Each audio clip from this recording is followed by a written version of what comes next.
On conçoit un catamaran de manière éco-responsable. C'est un catamaran qui est de la plus petite classe. Classe A, c'est juste un catamaran de compétition plus petit qu'un de nos collègues il veut naviguer. En utilisant des matériaux qui ont une empreinte carbone plus faible que les matériaux qui sont utilisés de manière générale.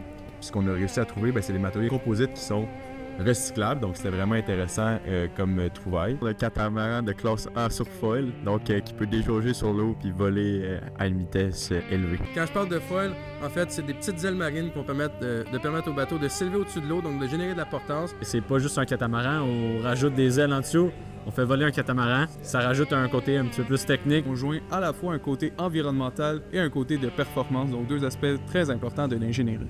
Mais je pense que c'est plus que ça, c'est se pousser à apprendre puis à comprendre comment les choses fonctionnent.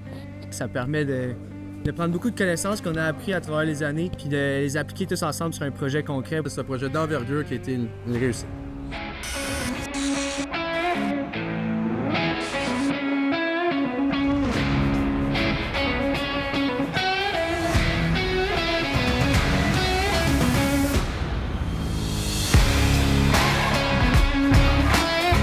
Un matériau composite, c'est un assemblage de fibres très résistantes et d'une résine qui les maintient en place. On dépose les fibres dans un moule, on les imbibe de résine et une fois durcies, on obtient des pièces légères et très solides.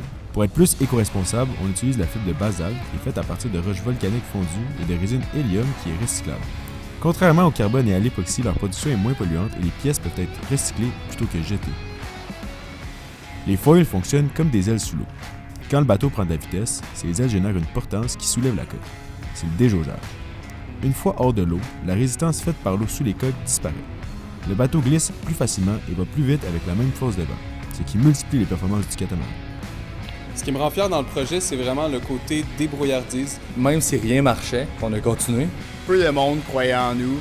C'était un projet qui était perçu comme presque inatteignable. La fabrication, les composites, dans le fond, c'est vraiment tout nouveau. Des apprentissages que tout le monde a fait au cours du projet, que ce soit par rapport aux matériaux composites, aux simulations numériques avec des nouveaux logiciels. Avoir pu former une équipe avec des gens qui ont autant bien travaillé ensemble.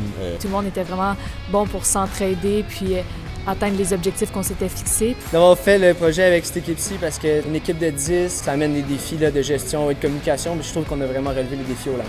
Félicitations à toute l'équipe, c'est vraiment un travail d'équipe. Sans ça, on ne serait pas rendu là. On sait qu'on a fait de quoi qui marche, puis on a tout fait un bon travail.